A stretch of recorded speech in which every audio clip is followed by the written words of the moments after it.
Good morning, Montgomery School. Can we have another round of applause for Jake Niederer's music?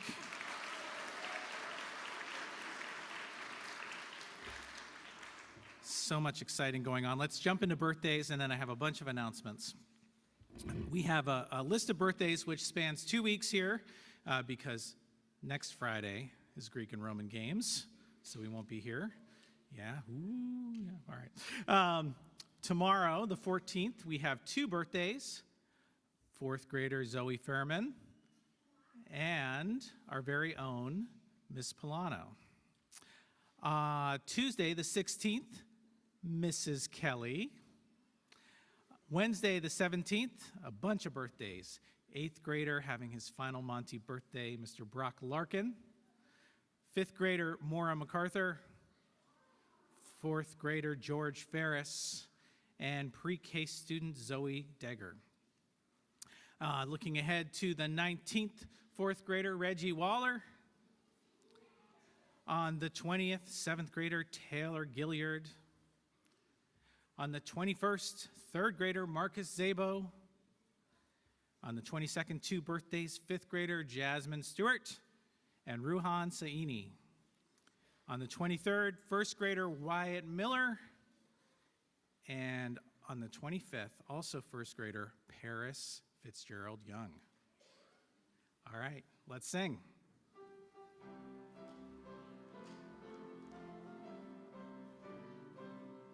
Happy birthday to you. Happy birthday to you. Happy birthday, dear friends. Happy birthday to you.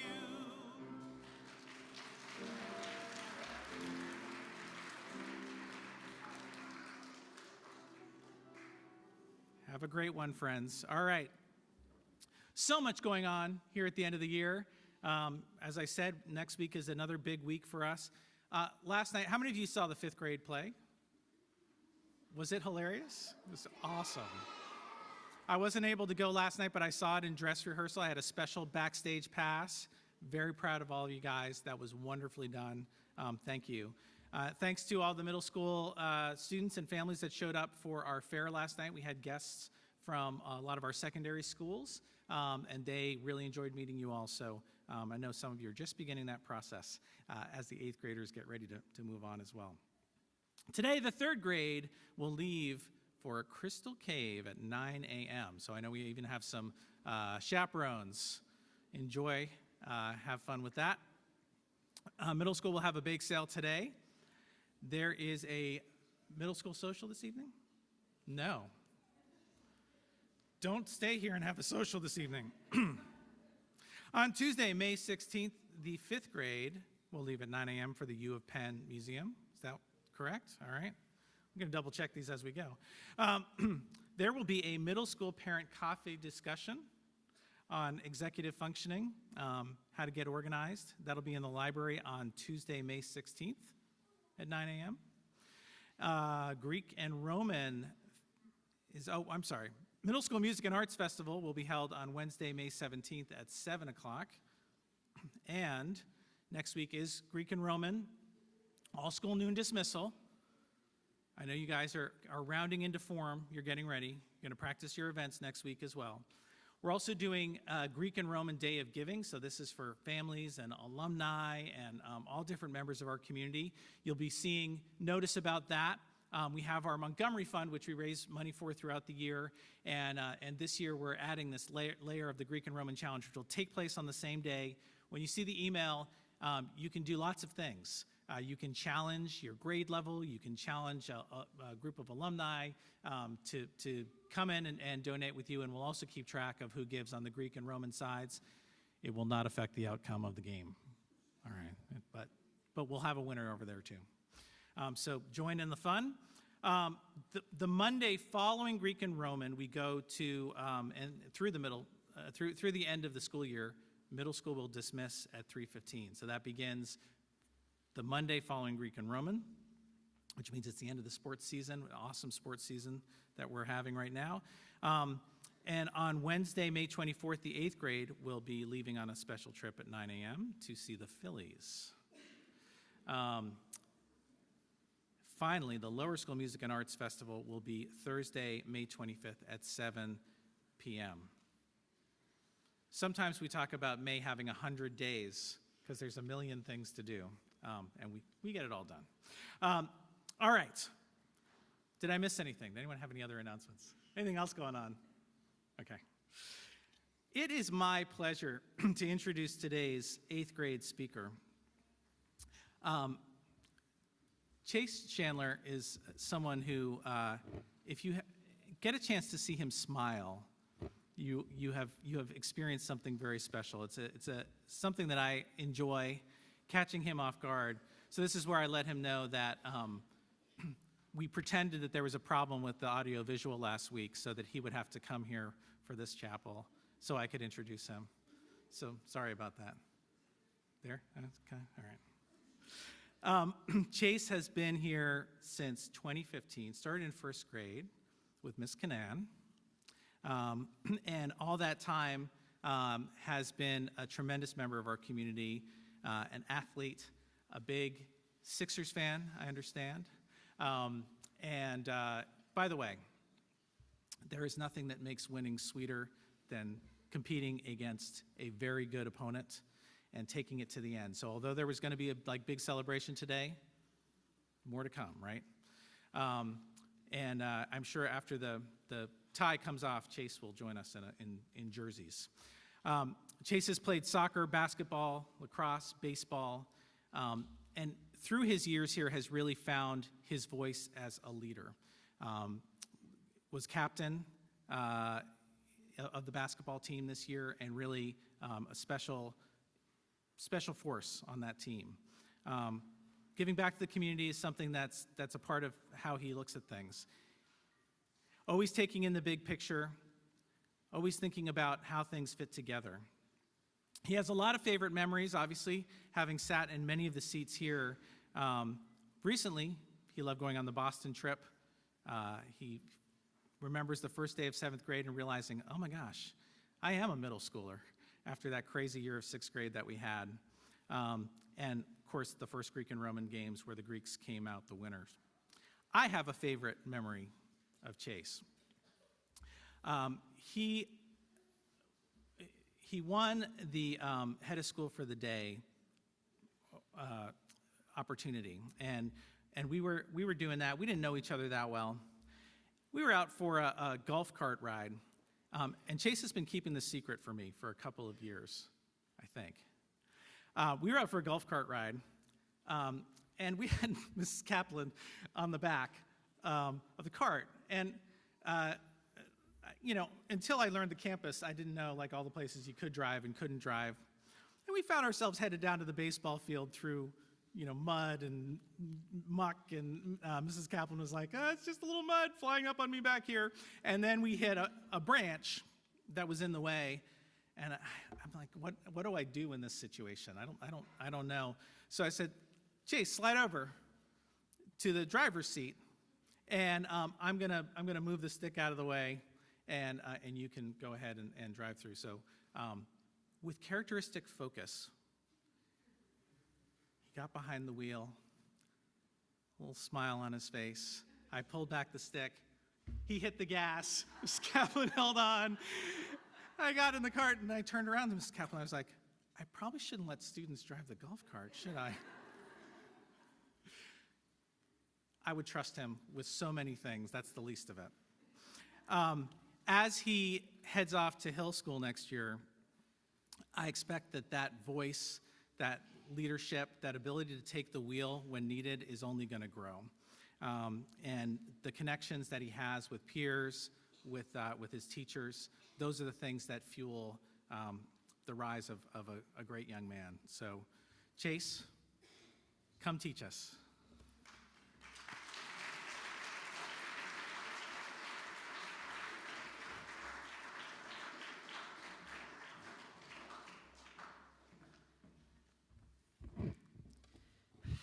Thank you, Mr. McManus, for that introduction.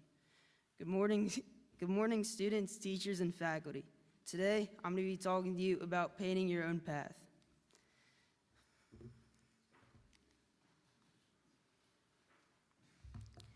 First off, what do I mean by it?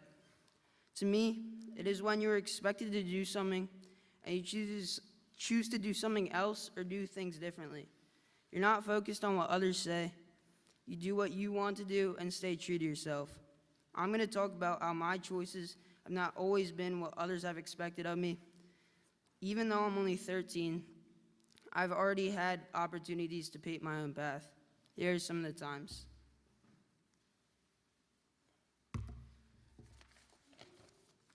My first example starts back in the summer of 2015.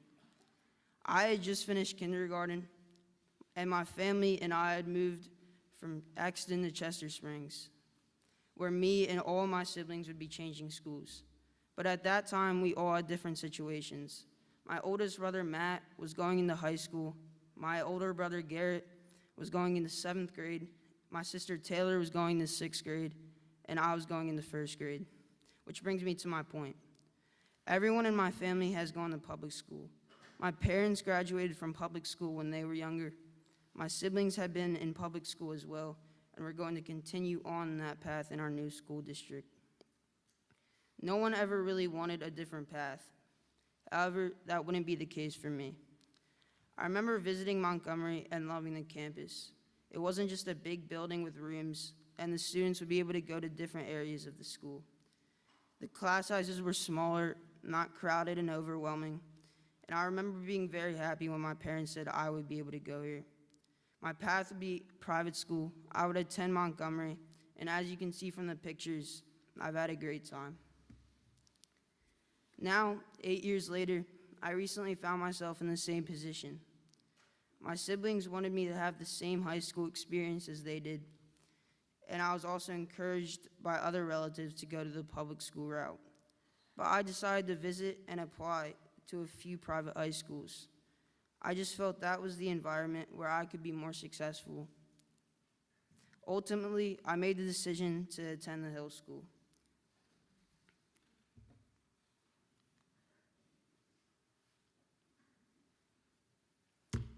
There's another example of how I feel I've painted my own path. For most of you who don't know, I was born into a hockey family. My 2 older brothers were on multiple travel hockey teams, and I spent many hours in the rink from the moment I was born. When you're a little kid, you can't just be left home alone. So whenever my brothers had games or tournaments, I had to go. And with hockey, that's basically all the time. You'd think that I would automatically love the sport and follow in their footsteps. In fact, everyone did expect just that. Especially my family and friends, and even my brother's coaches would make comments that they were hoping and expecting to coach me one day. I even took ice skating lessons. It was okay, but it never really excited me. As you can see, I love something else. I decided to play a different sport. I decided to paint my own path. I wanted to play basketball ever since I was little. I've been playing basketball, watching it on TV, loving the NBA and NCAA. Watching players like Curry, LeBron, Kyrie, and Russell Westbrook have inspired me to play basketball. That's what I've been doing ever since, because that's what makes me happy.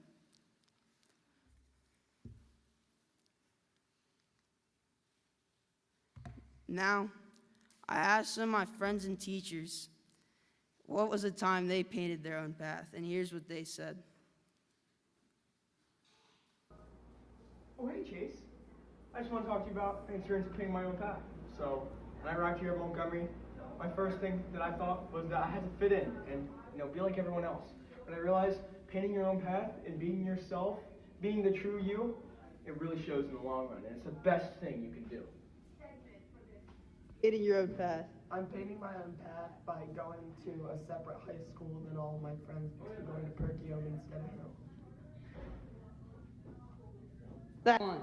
Dylan, What was the time you painted your own path? Well, one thing definitely comes to mind, and that's golf, okay? When my parents signed me up at the age of 6, I was terrible, honestly. But I practiced and I practiced, and they signed me up for a tournament. And guess what I did? I did. Blew them out of the water. That's when they're, you know, I'm that man. That's definitely something I painted my own path in, you know? Hey, what was the time you painted your own path? When I was about 15 is when I sort of knew that I wanted to become a teacher, because I had a really good set of teachers at Avon Grove, and school was a really positive place for me. But I also had a couple of engineers in my family, and if you did well in math in my family, that sort of meant that you should be, you know, putting it to some type of use, as in become an engineer. So I had a lot of family pressure to do so, and I did that. So I tried engineering right out of high school, and I wasn't happy at all with what I was doing. And it sort of took me literally years to realize that at some point you just have to start living life for yourself and not worry too much about what people think of you, or worry about what projections or expectations have been placed on you. And I realized once I did that, everything sort of changed for me. I was willing to work harder, and I was caring way more about what I was doing. And I knew that what I was doing was what I was supposed to be doing, because it was easy for me to work hard, and I was just loving everything about education and math teaching specifically. Thank you. Painted your own path. See, time I painted my own path. Starting baseball season this year. Never played baseball.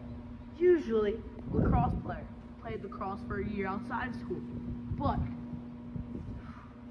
first time I stepped up to that plate. See you later, ball.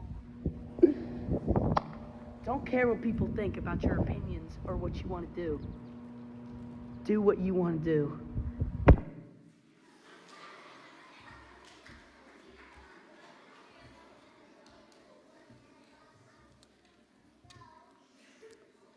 So, it doesn't really matter what others expect you to do or want you to do. What matters most of all is how you feel inside. You don't need to follow someone else's path in life. What is your passion? What will make you happy? That choice is up to you. Here's a quote to leave you off with. Thank you and have a great day.